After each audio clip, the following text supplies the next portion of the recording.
I'm Dr. Mark Sawyer. I'm a pediatric infectious disease physician at Rady Children's Hospital in San Diego and a professor at UCSD School of Medicine. We have produced a series of videos to help physicians communicate with vaccine-hesitant parents.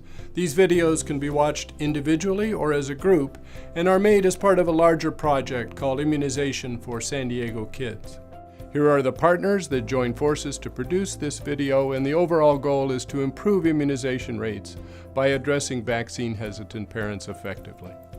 Our objectives for you after viewing this video is you should be able to describe the problem of vaccine hesitancy in our community, describe some effective communication styles to address common vaccine safety concerns, and list some new messages you can use in communicating about vaccine safety.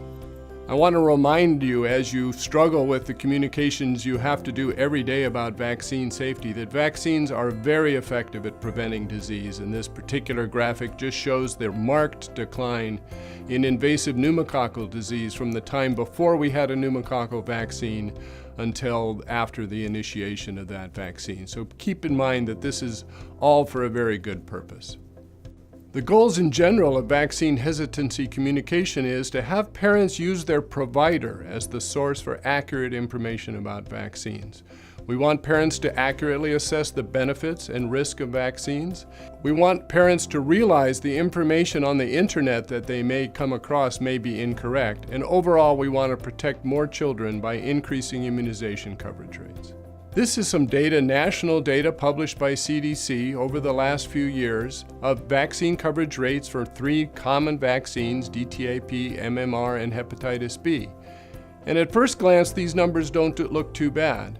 But if you look across the slide from 2008 to 2012, you'll see that we're gradually slipping in our immunization coverage rates.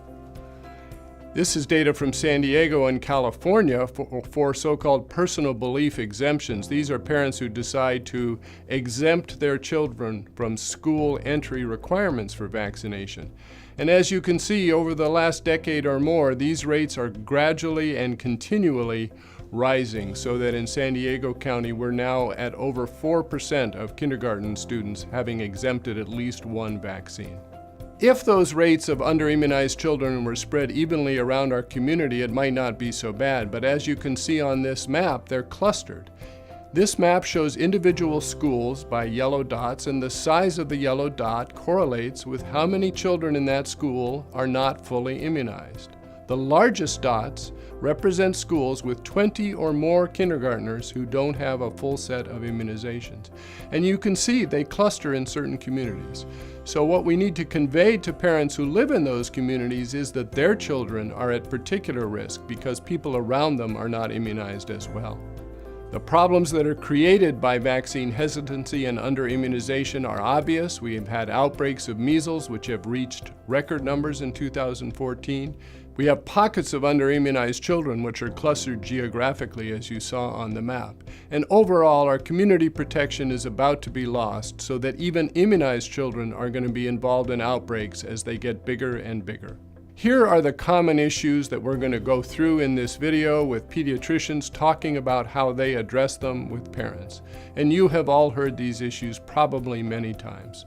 The overarching question that you get from parents is, are vaccines safe? Still, a very common concern is about vaccines and a link to autism. And similarly common is the question about whether we're overwhelming the immune system.